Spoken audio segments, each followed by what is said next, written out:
नमस्कार, मैं हूं आपके साथ आशा सरमाल। आप देख रहे हैं रिपोर्टर में आज हम सबसे पहले बात करेंगे श्रीनगर के अंदर 17 फरवरी को एक घटना पेश आई थी जिसमें कृष्णा ढाबे पर संदिग्ध परिस्थितियों में आतंकी पहुंचते हैं मोटरसाइकिल पर सवार होकर और ताबड़तोड़ गोलियां जो है वो बरसाई जाती हैं कृष्णा ढाबे के जो मालिक हैं उनके बेटे पर। और वो बेटे काफी दिनों से अस्पताल में भर्ती थे, वहां पर इलाज चल रहा था, लेकिन आज SMGHS अस्पताल के अंदर उन्होंने दम तोड़ दिया है।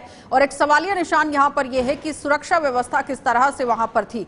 अब आपको यह भी बताना बहुत जरूरी है कि IG की तरफ से प्रेस कॉन्फ्रेंस उस वक्त की गई थी, 19 फरवरी को प्रेस कॉन्फ्रेंस हुई थी जिसमें बताया गया था कि तीनों आतंकियों को गिरफ्तार कर लिया गया है और उनके पास से मोटरसाइकिल और कुछ हथियार भी बरामद हुए हैं। बड़े बड़े खुलासे उनकी तरफ से भी किए गए थे, लेकिन आज यहां पर जिस तरह से मौत की घटना देखने को मिली है, काफी तरीके से स्थानीय लोगों में भी रोष है और व्यापारी वर्ग में भी काफी रोष देखा गया। क्या कुछ वहां पर पूरे सूरत हाल चल रहे हैं, इस वक्त सीधा चलेंगे अपने सहयोगी तजम्मुल के पास, क्या कुछ अपडेट दे रहे हैं, देखिए। रमेश कुमार मेहरा जो कि कृष्णा ढाबा के मालिक के बेटे थे, गुज़श्ता कई दहाइयों से जम्मू कश्मीर में अपना बिजनेस कर रहा था। जम्मू के जानीपोरा इलाके से ताल्लुक़ रखने वाले रमेश कुमार मेहरा को शायद ये पता था कि कृष्णा ढाबा में इतनी मकबूलियत मिलने के बाद उससे अपनी ज़िंदगी की जान देनी पड़ेगी। 17 फरवरी को पेश आए वाक़े के बाद जब फॉरेन एनवाइज़ का टूर जम्मू कश्मीर और कश्मीर घाटी में शुरू हुआ, उसी वक्त खबर आई शाम को 7 बजे के आसपास। बड़ी खबर के तौर पर उस वक्त भी हमने लाई कि रमेश कुमार मेहरा पर नज़दीक से गोलियां चली, जिससे अस्पताल मुंतकिल किया गया और SMHS अस्पताल में आज जख्मों की तब न लाकर वो चल बसे। लेकिन इसके बाद चूंकि चीफ जस्टिस की कोठी पास में है, उमर अब्दुल्ला, फारूक अब्दुल्ला और चंद VIP साइन बोर्ड आसपास में है, शेर कश्मीर क्रिकेट स्टेडियम पास में है, बर्नहाल स्कूल है, और उसके बावजूद भी यहाँ तक बंदूक बरदारों का पहुँचना और उसके बाद नज़दीक से गोलियाँ मारना एक बड़ा सिक्योरिटी ओवरलैप भी माना जाता है। हालांकि सिक्योरिटी ओवरलैप की बात करें तो कृष्णा घाटी के आसपास जब आप सरहद पे कुछ ठीक ठाक नहीं होता है तो कृष्णा ढाबा पर भी सब कुछ ठीक ठाक नहीं था। और बात यहां तक पहुंची कि IGP कश्मीर ने 19 फरवरी को प्रेस वार्ता की। प्रेस वार्ता में उन्होंने कहा कि तीनों मुलविस अफराद को गिरफ्तार किया जा चुका है और इस हमले में जो काम आए या इस्तेमाल किए गए मोटरसाइकिल को भी जब्त किया गया, पिस्टल भी रिकवर किया गया और गिरफ्तारी का भी दावा किया गया। IGP कश्मीर ने उस वक्त कहा कि कम वक्त में एक केस हमने हल किया, लेकिन जख्मी हालत में अस्पताल में कई दिनों तक जिंदगी और मौत की कशमकश में जूझने के बाद बिलाखिर रमेश कुमार जो है वो चल बसा। लेकिन उसके बाद जम्मू कश्मीर में, चूंकि आपको याद होगा जब सिक्योरिटी की बात करें तो बागात में भी पुलिस स्टेशन के बिल्कुल अकब में वहां पर 2 पुलिस एहलकारों पर गोलियां चलाई गई, जिसके बाद वो मौके पर ही हलाक हुए। लेकिन कृष्णा ढाबे के इस केस को दूसरे नवियत से भी देखने की ज़रूरत है कि जब जम्मू कश्मीर के इस कृष्णा ढाबे में, जिसको ब्रेकफास्ट टेबल सबसे बड़ा माना जाता है कश्मीर घाटी में, यहाँ पर टूरिस्ट का बहुत ज़्यादा फुटफॉल होता है, ब्रेकफास्ट, लंच और डिनर के लिए बड़ी तादाद में टूरिस्ट आते हैं, तो यहाँ पर जब हमला हो जाएगा तो मामला और भी संजीदा है। साल 2020-21 के बीच में ही ये 2 तरह के केस आए जब जम्मू के बिजनेसमैन या ताजर जो हैं वो कश्मीर घाटी में गोलियों का निशाना बने। इससे पहले ज्वेलरी शॉप में, हरी सिंह हाई स्ट्रीट में भी इसी तरह के एक वाक़े में एक ज्वेलरी मालिक जो है उसको नज़दीक से गोलियां लगाई गई और वो ज़िंदगी की जंग हार गया। कुल मिलाकर जम्मू कश्मीर में जब आप इंसानी हकूक़ के तहफ़्फ़ुज़ की बात करते हैं तो इस तरह के केसेस भी काफ़ी ज़्यादा डिबेटेबल हैं। जम्मू कश्मीर में इस हिलाकत के बाद आज भी तिजारती अंजुमनों और उसके बाद dhaba association, hoteliers, restaurant owners association ने ज़बरदस्त ताज्जुब का इजहार किया और गमज़दा ख़ानदान के साथ ताज़ियत का इजहार किया। इधर सियासी रहनुमाओं ने मज़कूरा शख्स की हिलाकत पर ज़बरदस्त दुख का इजहार किया है। समीर वानी के साथ तजम्मुल इस्लाम, गुलिस्तान न्यूज़ नेटवर्क, श्रीनगर, कश्मीर। चलिए अब आपको बता देते हैं कि महबूबा मुफ्ती की तरफ से भी किस तरह से बयान जो है वो दिया गया है, क्योंकि भारत और पाकिस्तान की DGMO की बैठक हुई है जिसमें अहम फैसले भी लिए गए हैं, लेकिन इस पर एक बार फिर से महबूबा मुफ्ती बयान देती हुई नजर आई हैं। सनम एजाज हमें रिपोर्ट दे रहे हैं हमारे सहयोगी, क्या कुछ बता रहे हैं, देखिए। हिंदुस्तान और पाकिस्तान के DGMOs की मीटिंग के बाद लाइन ऑफ कंट्रोल पर छाई खामोशी। दोनों ममालिक के लाइन ऑफ कंट्रोल पर रहने वाले लोगों के लिए बड़ी खुशखबरी, बड़ी नवीद तो लेकर आई है, लेकिन इस सारे के बीच में सियासत बीच पे हो रही है और सियासत के गलियारों में पाकिस्तान के वज़ीर-ए-आज़म इमरान खान का भी बयान आया है, दिल्ली से भी बयान आते हैं और महबूबा मुफ्ती ने भी आज साउथ कश्मीर के दौरे के दौरान लाइन ऑफ कंट्रोल की खामोशी का खुशामदीद कहते हुए बताया कि बातचीत ही एक ऐसा रास्ता है जिससे रियासत क्या बर सगीर में खुशहाली लाई जा सकती है। इसी दौरान फौजी हुकाम भी मान रहे हैं कि लाइन ऑफ कंट्रोल की खामोशी दोनों ममालिक के लिए बेहतरी है। ताहम इधर से फौजी हुकाम का कहना है कि लाइन ऑफ कंट्रोल में सीज फायर की इजाज़त तो सीज फायर की खिलाफवर्जी तो नहीं होगी, लेकिन लाइन ऑफ कंट्रोल के आसपास के इलाकों में मिलिटेंसी के खिलाफ उनका मोर्चा बराबर कायम रहेगा। इस दौरान कल कुपवाड़ा में हुकाम ने यह भी बताया कि लाइन ऑफ कंट्रोल पे वो पूरी तरह से नजर रखे हुए, ताहम उन्हें अभी भी इस तरह के इनपुट्स मिले हैं कि उस तरफ से अभी भी बड़ी तादाद में मिलिटेंट मौजूद हैं जो लॉन्चिंग पैड्स पे तैयार बैठे हैं। साफ जाहिर है दोनों मुल्कों के दरमियान लाइन ऑफ कंट्रोल की खामोशी एक अच्छी नवीद तो लेकर आई है, लेकिन सियासत से लेकर जमीनी हकायक में अभी बहुत कुछ बदलना भी है। समीर वानी के साथ सनम एजाज, श्रीनगर, कश्मीर। उसके साथ ही रुख करेंगे बारामूला जिले का, क्योंकि बारामूला के अंदर आर्मी की तरफ से एक बड़ा इनिशिएटिव जो है वो यहां पर किया गया है, क्योंकि हमारी जो सेना है वो सिर्फ और सिर्फ सरहदों पर काम नहीं करती, वो सामाजिक गतिविधियों में भी अपना भाग देती है। आज जिस तरह से कैंप लगाया गया है इसका सीधा फायदा आम लोगों को होता हुआ दिख रहा है, लेकिन किस तरह से ये पूरा फायदा हुआ है, इरशाद के पास चलेंगे और इरशाद क्या कुछ पूरी रिपोर्ट दे रहे हैं वो देख लेते हैं। नाम बताओ बेटा। उस्मा एजाज। कहाँ से हैं आप? नौशहरा से। आज क्या सीखने को मिला यहाँ पे? हमें बहुत अच्छा सीखने को यहाँ पर मिला। स्पेस के बारे में हमने यहाँ सीखा। क्या देखा आपने, क्या क्या सीखा आपने? हमने बहुत कुछ यहाँ पर सीखा। हमने अर्थ के बारे में यहाँ पर देखा, स्पेस के बारे में देखा। आपको लगता है ऐसे प्रोग्राम्स और भी होने चाहिए? हाँ, ऐसे प्रोग्राम्स और होने चाहिए। हमने यहाँ पर बहुत कुछ सीखा है, स्पेस के बारे में, अर्थ के बारे में। हम इनका बहुत थैंकफुल करते हैं। ज़रूर होने चाहिए ताकि सबको पता चले कि ऐसे प्रोग्राम से हम बहुत कुछ सीखने को मिलता है, तो अच्छे से पता चलेगा सबको। वो आए देखें, बहुत अच्छा है। मेरा नाम सदफ है। हमें यहाँ पे बहुत अच्छा लगा। यहाँ पे आके हमने स्पेस के बारे में बहुत कुछ पढ़ा और ये एस्ट्रोनॉट्स कैसे रहते हैं वो भी हमने देखा।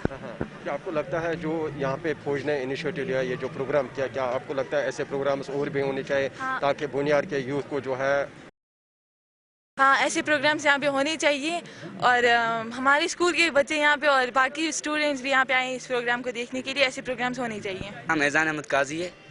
हम पहले शुक्रिया अदा करते हैं आर्मी का और साथ में प्रिंसिपल सर का, जिन्होंने ये प्रोग्राम की यहाँ पे अनायत किया। और हम सबसे पहले यहाँ के स्टूडेंट और ऑल डियर फ्रेंड्स का शुक्रिया अदा करते हैं, जिन्होंने ये हमें बताया कि एजीएस में आप ट्यूशन को आना, जिससे आपको बहुत कुछ फ़ायदा मिलेगा। और हमें फ़ायदा भी मिला है और इसके साथ साथ हमें बहुत कुछ सीखने को मिला। यहाँ पे हमें जो मूवी दिखाएगी उसमें दिखाया गया मंगलयान किस तरह है और क्या क्या उसमें है, किस तरह जाना है और जाने के लिए वहाँ पे किस तरह की रहन सहन है, क्या क्या मालूमात करनी है। इसलिए हम शुक्रिया अदा करते हैं आप सभी का और साथ में आर्मी का भी। और हमने साइंस बेस्ड एक मूवी देखी जिसमें हमें सोलर सिस्टम के बारे में बताया गया और एस्ट्रोनॉट के बारे में बताया गया कि वो कैसे मतलब स्पेस में सर्वाइव करते हैं और वो मतलब उनको क्या प्रैक्टिस करनी पड़ती है मतलब सर्व करना इसमें स्पेस में जाने के लिए। बहुत अच्छा प्रोग्राम था, इसमें हमें बहुत सारी इन्फॉर्मेशन मिली और हम बहुत खुश हैं। अपना नाम बताओ और कहाँ से यार? मेरा नाम मीर उस्मान और मैं नौशहरा से हूँ। हाँ, ऐसे प्रोग्राम्स और भी बहुत जगह होने चाहिए और हमने आज यहाँ पे स्पेस के रिलेटेड बहुत कुछ सीखने को मिला और हम शुक्रगुजार है तोरना बटालियन के जो ये इवेंट ऑर्गेनाइज किया। और ऐसे प्रोग्राम बहुत आगे भी स्कूल में होने चाहिए। तो ये तो 19 फरवरी से मार्च 10 तक इधर हम जम्मू और कश्मीर में घूमते रहते हैं और आर्मी गुडविल स्कूल किधर किधर रहेगा ना, उधर हमारे शेड्यूल के बारे में घूमते रहते हैं। और इसको हम स्टूडेंट को साइंस के बारे में ज़्यादा ये आसक्त हो जा सकता है वो स्टूडेंट्स और ज़्यादा इम्प्रेस हो जाएगा। देख सकते हैं यहाँ के बुनियाद के जो मुकामी बच्चे हैं ये कितने खुश नज़र आए और इसके साथ साथ यहाँ पे जो प्रोग्राम इनेकाद किया गया, हालांकि काफ़ी तादाद में जो यहाँ पे बच्चों ने पार्टिसिपेट किया। बच्चों के साथ हमारी बात हुई, बच्चों का ये कहना है कि ऐसे प्रोग्राम्स और भी होने चाहिए ताकि हमें जो है इन प्रोग्रामों से फ़ायदा मिले। फिलहाल मुश्ताक उनके साथ में इरशाद भट्ट, JK 24/7 न्यूज़ के लिए। चलिए अब आपको बड़गाम लिए चलेंगे और बड़गाम से भी अशरफ डार इस वक्त हमारे साथ जुड़ रहे हैं, क्योंकि लेपर्ड को लेकर जिस तरह से केसेस देखने को मिल रहे हैं, आए दिन यहां पर रिहायशी इलाकों का रुख किया जा रहा है, जिससे काफी ज्यादा लोग परेशान दिख रहे हैं, डरे हुए दिख रहे हैं। वन विभाग की तरफ से क्या कुछ काम वहां पर चल रहा है, अशरफ डार इस रिपोर्ट में दिखा रहे हैं कि क्या कुछ सूरत हाल है। जी सर, हमको आज तक 2-3 महीने से कोई नॉलेज नहीं थी इसके बारे में यहाँ लेपर्ड घूमता है। आज जब भी आपकी वसादत से हमको इन्फॉर्मेशन मिली है, हम खान साहब साइड में किसी इलाके में थे तो हम फ़ौरन वहाँ छोड़ के यहाँ पहुँचे। तो यहाँ जो ये बर्फ़ से बहुत पेड़ पौधे गिरे हैं, हमने आला कौम के नोट्स में बहुत बार लाया है कि थोड़ी सी इसको सफाई करो, लेकिन आज तक तो नहीं वो हो सका। तो उसके बगैर हम लोगों के आपकी वसादत से कह रहे हैं, मेहरबानी करके सुबह शाम अपने बच्चों को बाहर ना घूमने फिरने दें, और जो डूज एंड डोंट्स हमारे पास होते हैं वो हम ऑलरेडी डिस्ट्रीब्यूट करते रहते हैं। और उसके अलावा यहाँ हमको 2-4 जगह अभी जी ट्रैपिंग वैपिंग तो लगी है उसको पकड़ने के लिए। तो अब हम बिल्कुल, हमारे अफसर साहिबान भी इसमें बहुत सीरियस हैं, तो हम आज से इसको केज 1-2 फिक्स करेंगे 1-2 जगह, और पूरा वॉच रखेंगे, जहाँ भी होगा तो हम इसको ज़रूर पकड़ेंगे। बिल्कुल, हमने 1-2 बार तो हमको भी शक हुआ कि इसमें है, लेकिन जो ये इसमें छिपने की बहुत अच्छी जगह रही इसको। जो ये पेड़ पौधे सारे गिरे हैं, कम से कम अगर जो खड़े हैं वो ठीक है, जो गिरे हैं वो कम से कम इसमें उठाने थे, ताकि इसको बैठने की जगह इसमें नहीं रहती। इसमें बहुत एहतिमाल है इसको बैठने का। पिछले कुछ दिनों से बड़गाम के हाउसिंग कॉलोनी ओमपुरा में जो है यहाँ पर लेपर्ड्स घूमने की इतला लगातार मिल रही है हमारे न्यूज़ रूम को, और साथ ही हमारे भी फ़ोन आते हैं कि यहाँ पर जो है लेपर्ड रात को भी निकलता है। और वाइल्ड लाइफ के डिपार्टमेंट को कई बार हमने कॉल भी की, और उनको भी यहाँ कहा कि यहाँ पर एक लेपर्ड जो है जो कि बस्ती में आए रोज़ देखने को मिलता है, मगर वहाँ पर उन लोगों का ये भी इल्ज़ाम है कि जो वाइल्ड लाइफ के एहलकार हैं उनको हमें कॉल भी करते हैं, मगर वो शायद वो इलाके को भूल चुके हैं। वही हमने जब वाइल्ड लाइफ के ऑफिसर से बात की, उनका ये कहना है कि हमने यहाँ पर उनके लिए ट्रैप्स लगा के रखे हैं, मगर जो ये नर्सरी यहाँ पर ओमपुरा में बनाई गई है, हाल ही जो बर्फ़बारी कश्मीर में हुई, काफ़ी ज़्यादा बारिश, उससे जो है ये जो पेड़ है ये ज़मीन से उखड़ गए हैं, तो काफ़ी घना जंगल बन चुका है इस वक्त। तो हमने कई बार जो फॉरेस्ट डिपार्टमेंट से इल्तिजा की थी, इसकी जो है बीच में सफाई की जाए, ताकि ये जो पेड़ गिरे हुए हैं इनको हटाया जाए, ताकि जो ये जंगली जानवर उसमें पनाह लिए हुए हैं उनको हम ढूंढ सकें। मगर जहाँ ये पेड़ गिरने की वजह से एक घना जंगल बना है, और इस वजह से वो छुपने की उनकी एक अच्छी जगह मिली है। तो हम लगातार कोशिश कर रहे हैं कि उनको ट्रैप करने के। फिलहाल हम ये कह सकते हैं वाइल्ड लाइफ डिपार्टमेंट कोशिश कर रहा है, और ये कोशिश कब खत्म होगी ये आने वाले वक्त में ज़रूर देखने को मिलेगा। गुलिस्तान न्यूज़ के लिए बड़गाम से कैमरामैन ज़हूर के साथ मोहम्मद अशरफ। चलिए अब आपको जिला डोडा लिए चलेंगे, और डोडा में भी आज चतुर्थ श्रेणी के लगातार एग्जाम जो हैं वो होते हुए नजर आए हैं। क्या कुछ पूरे सूरत हाल रहे हैं एग्जामिनेशन सेंटर के अंदर, और बढ़ चढ़कर आज युवाओं ने इसमें भाग लिया है, क्योंकि 8,500 यहाँ पर पूरी जो एक लिस्ट थी वो बनाई गई थी, यानी जितने पद थे वो 8,500 थे, लेकिन 4 लाख से भी ज्यादा आवेदन इसमें लगाए गए थे। लेकिन अब आप देखिए कि युवाओं के अंदर किस तरह से एक जोश जो है वो देखने को मिल रहा है। काफी तरीके से बेरोजगारी को खत्म करने की कोशिश यहाँ पर एक बार होती हुई दिख रही है। लेकिन क्या कुछ पूरी रिपोर्ट दे रहे हैं वसीम, देख लीजिए। के अंदर सर्विस सिलेक्शन बोर्ड की तरफ से एग्जाम हो रहे हैं, 4th क्लास के एग्जाम है। और अगर हम पूरे डोडा की बात करें, डोडा के अंदर भी ये एग्जाम हो रहे हैं 4th क्लास के, और भीड़ देख सकते हैं काफ़ी ज़्यादा है। और ये भीड़ अनएम्प्लॉयमेंट इस तरह का आप देख सकते हैं कि अनएम्प्लॉयमेंट कितना ज़्यादा है, और ये बच्चे सारे जो हैं आज यहाँ पे एग्ज़ाम देने आ रहे हैं। इनसे बातचीत कर लेते हैं, आज दूसरा दिन है। सर क्या नाम है आपका और कहाँ से आप आए हैं? हाँ जी, मेरा नाम पुनीत कुमार शर्मा है, मैं उधमपुर से हूँ, भद्रवाह के रहने वाले हैं। इंतजाम यहाँ पे रखे गए हैं सर्विस सिलेक्शन बोर्ड की तरफ से? बहुत बढ़िया, मतलब जिस तरह का एग्ज़ाम पैटर्न इन्होंने नोटिस पे निकाला हुआ था, बच्चों ने वैसी तैयारी की हुई है। जनरल अवेयरनेस की अगर हम बात करें तो करंट अफेयर्स का सबसे बड़ा जो मतलब बच्चे को तैयारी करनी चाहिए, अगर उसने करंट अफेयर्स अच्छे ढंग से अगर किया हुआ है तो वो एग्ज़ाम अच्छी तरह से क्वालिफाई कर सकता है। किस तरह की तैयारी वगैरह रखी थी आपने? ठीक थी, करंट अफेयर्स पे ध्यान दिया। ऐसे एजुकेशन आपकी पढ़ाई कहाँ तक आपने की है? 12th है। तो क्या उम्मीद रखी है आपने? उम्मीद देखो, अब ऑब्वियसली जिन बच्चों की एज हो रही है जो 40 के ऊपर जा रहे हैं, तो उनके लिए तो अब ये बहुत एक अच्छा स्टेप अगर गवर्नमेंट ने लिया हुआ। भीड़ तो काफ़ी ज़्यादा देखने को मिल रही है, ये तो साबित हो रहा है कि अनएम्प्लॉयमेंट कितना ज़्यादा बढ़ चुका है। हाँ, वो आपकी बात बिल्कुल सही है। अब सबसे बड़ी चीज़ ये है सर कि अनएम्प्लॉयमेंट बढ़ रही है, लेकिन अब गवर्नमेंट ने अगर ये स्टेप उठाया हुआ है तो इसकी हमें सराहना करनी चाहिए और बच्चों को मेहनत करनी चाहिए। और भी कुछ स्टूडेंट्स हैं, आपका नाम क्या है? सर मेरा नाम धर्मेंद्र सिंह है। सर मैं काहरा से हूँ। तो काहरा से काफ़ी दूर है डोडा से? काहरा से मैं हलारन वाली साइड से हूँ। तो किस तरह का पेपर आया हुआ था? सर पेपर थोड़ा टफ लेवल का था, मतलब जो सिलेबस में दिया था कि नेशनल लेवल करंट अफेयर्स आएगी, लेकिन नेशनल लेवल का उतना खास था नहीं।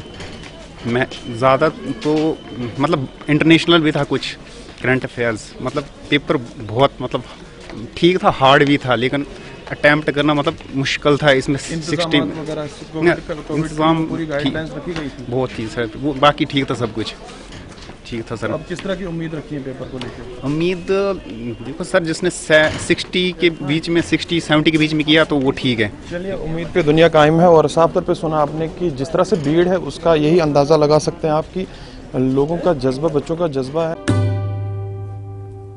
चलिए अब आपको रामबन लिए चलेंगे और रामबन के अंदर स्वास्थ्य विभाग में जो सुविधाएं हैं वो नाममात्र दिख रही हैं। काफी तरीके से लोग परेशान दिख रहे हैं क्योंकि कल रात को ही एक एक्सीडेंट पेश आता है और उसके बाद एक व्यक्ति की यहां पर मौत हो जाती है। पहले वो व्यक्ति घायल होता है, अस्पताल का रुख करवाया जाता है, लेकिन वहां पर सुविधाएं नहीं मिलने की वजह से इस व्यक्ति की मौत हो जाती है। नदीम क्या कुछ रिपोर्ट दे रहे हैं, उससे पहले देखिए कि आम जनता का क्या कुछ कहना था, क्योंकि इस रिपोर्ट में आम जनता की बात को सुनना बहुत जरूरी है। क्या कुछ उनका कहना था वो देखिए। बिल्कुल कुछ भी ट्रीटमेंट यहाँ पे नहीं हुआ। जब वहाँ से हम डेड बॉडीज को लेके आए, पेशेंट कुछ इंजरीड जो थे, यहाँ पे तकरीबन हमारा 1.5-2 घंटे वेस्ट हुआ और उसके कारण हमारी कैजुअलिटी भी हुई। ये राजगढ़ से रेफ़र किया और रास्ते, अगर हमें हेल्थ सेंटर राजगढ़ अच्छा होता तो शायद कैजुअलिटी नहीं हो सकती। कि हमें यही सहूलियत चाहिए कि हमें भी कोई वहाँ हेल्थ सेंटर की ज़रूरत चाहिए, क्योंकि अगर हमें हेल्थ सेंटर होता, क्या हम इतना दरबदर होते इस टाइम। हम इस यहाँ हमारे आदमी मौके पे इतने टाइम से 2 या 3 या 4 या 5 घंटे लगते हैं, कच्चा रोड है, तड़प तड़प के मर जाते हैं। क्या हमारा हेल्थ सेंटर होता या राजगढ़ में हमारे डॉक्टर होते या वहाँ कोई वो सहूलियत होती। हॉस्पिटल लाकर आपको जो है आपके पेशेंट को इलाज हुआ? कुछ नहीं हुआ, इधर इलाज होता तो फिर यहाँ जम्मू क्यों चले जाते। 10,000 चट्टी हम गरीबों को क्यों पड़ती। अभी आपके पेशेंट किस तरह के हैं? अभी तो वो ठीक है, अभी उनको जम्मू से भेज दिया घर। तो कुछ भी नहीं हुआ जनाब, क्योंकि जो मतलब जख्मी सीरियस हालात में थे तो न उनको कोई दवाई न कोई इंजेक्शन दिया गया। कौन से हॉस्पिटल में आपने? रामबन में सर, इधर ही रामबन में। तो पहले राजगढ़ गए तो उन्होंने बोला इधर कुछ होने वाला नहीं, रामबन ले जाओ। रामबन आने के बाद कोई भी उनकी मतलब दवा जो भी कोई एक टेबलेट तक भी उन्होंने नहीं दिया। तो हम ये कहना चाहते हैं कि सराज के लोगों को इतना नज़रअंदाज क्यों किया जाता है, क्योंकि हम मिट्टी होती है, हमें कपड़े वैसे होते हैं, हमें कोई भी यहाँ पे मतलब गौर हमारा नहीं होता है, क्योंकि नॉर्मल ही काम था उनको। और इस वक्त वो गरीब लोग बेचारे 10,000 रुपया खर्चा करके आए, उधर से भी बोला जी आप ठीक हो, अब आप वापस चले जाओ।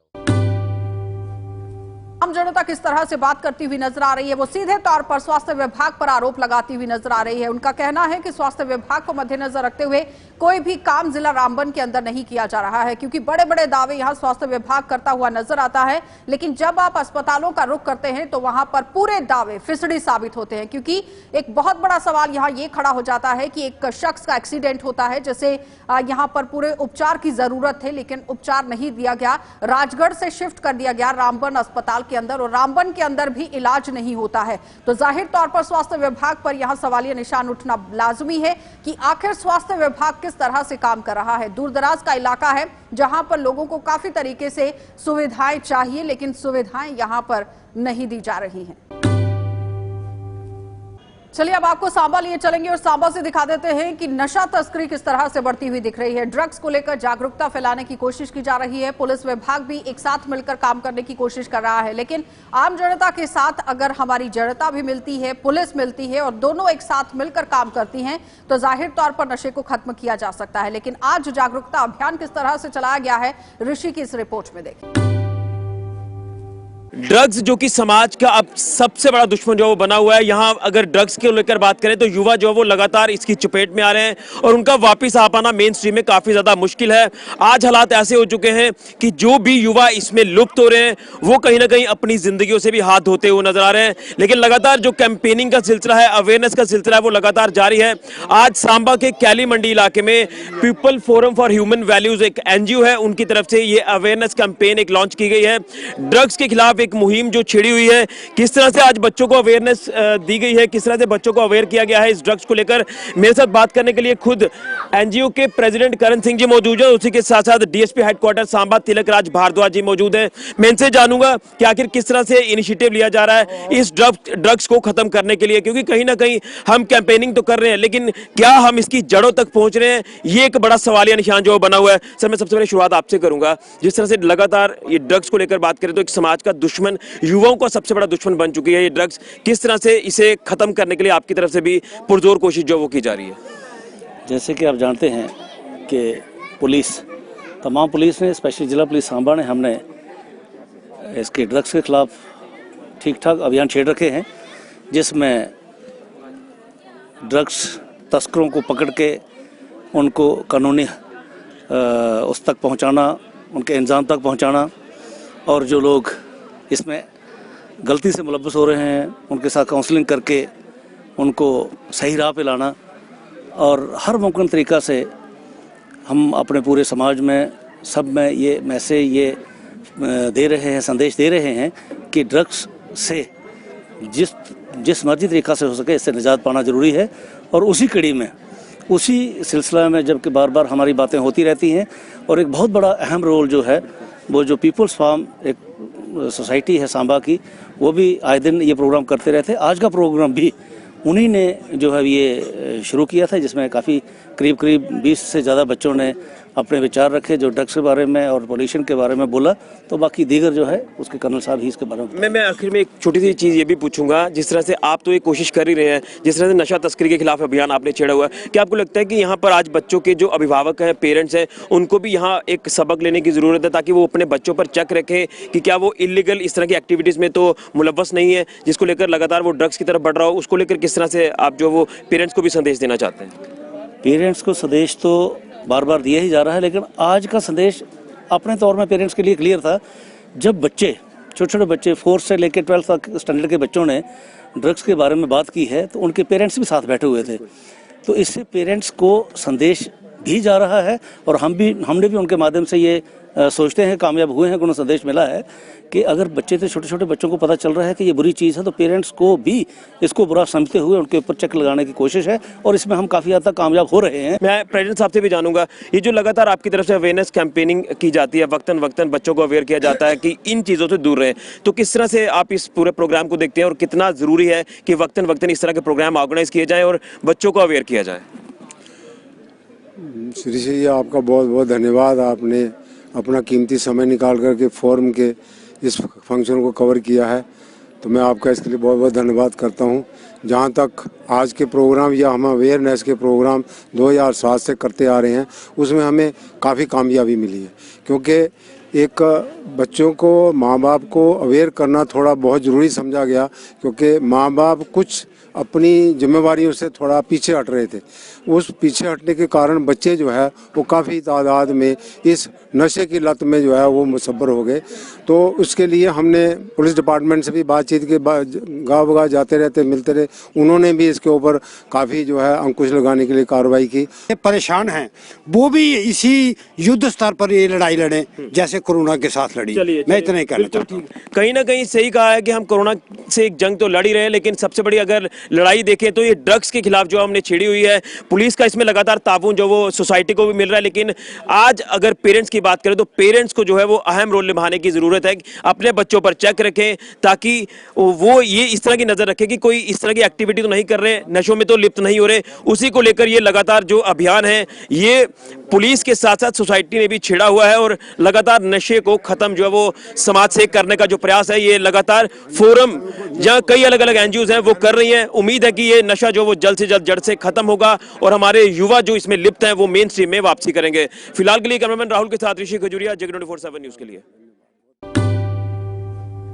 चलिए, तो अब आपको लिए चलेंगे जम्मू, और जम्मू से भी आपको अपडेट कर देते हैं कि आखिर कांग्रेस की तरफ से धरना प्रदर्शन बदस्तूर जारी है। और आज फिर से कांग्रेस पार्टी की तरफ से धरना प्रदर्शन करने की कोशिश की गई, जिसमें जितने भी सीनियर लीडर्स थे वो भी धरने प्रदर्शन में शामिल होते हुए नजर आए। गिरफ्तारियां भी दी गई, लेकिन महंगाई को सबसे बड़ा मुद्दा यहां पर बनाकर रखा गया और साफ तौर पर केंद्र सरकार पर आरोप लगाए गए कि लोगों की कमर को तोड़कर रख दिया गया है और टैक्स पर टैक्स यहां पर लोगों पर लगाए जा रहे हैं। लेकिन कांग्रेस पार्टी जिस तरह से आज धरना प्रदर्शन करती हुई नजर आई है, 15 फरवरी से 30 मार्च तक पूरे जम्मू कश्मीर में महंगाई के खिलाफ, जिसमें खुसूसी तौर पेट्रोल, डीजल और गैस, और इस पर जो मरकजी सरकार ने टैक्स बढ़ाकर आम आदमी के जेब पर असरअंदाज किया, उसी तरह से जम्मू कश्मीर में property tax, house tax, power tax, पानी tax, road tax, toll tax, ये चारों तरफ जो आम आदमी पर टैक्स लगाकर एक टैक्स टेररिज्म जैसा यहाँ पर माहौल पैदा किया, उसके खिलाफ नेशन वाइड में भी पूरा एहतजाज हो रहा है। और जम्मू कश्मीर में प्रदेश कांग्रेस कमेटी ने 45 दिन का ये फर्स्ट फेज का पूरे जम्मू कश्मीर तमाम जिलों में, तमाम तहसीलों में, सब डिविजन्स में, टाउन्स में, वार्ड्स में, चारों तरफ इसको लेकर सड़कों पर उतरने का फैसला लिया। के नेतृत्व में इस महंगाई के खिलाफ पेट्रोल, डीजल और गैस के दाम जो सरकार ने बढ़ाए थे, उसी सिलसिले में आज जानीपुर चौक में ये एक डिमॉन्स्ट्रेशन किया जाएगा और उनके नेतृत्व में गवर्नर हाउस की तरफ मार्च किया जाएगा सरकार को ये चेताने के लिए कि ये पेट्रोल डीजल के दाम कम करे और साथ में जो प्रॉपर्टी टैक्स की मार सरकार जो जम्मू कश्मीर की आवाम पर मार रही है, कोविड से अभी लोग उभरे भी नहीं हैं, तो उस प्रॉपर्टी टैक्स को रोल बैक करे। जबकि एलजी साहब ने खुद कहा था कि प्रॉपर्टी टैक्स जो हम इम्प्लीमेंटेशन नहीं करेंगे। आप देखते रहिए कार्यक्रम।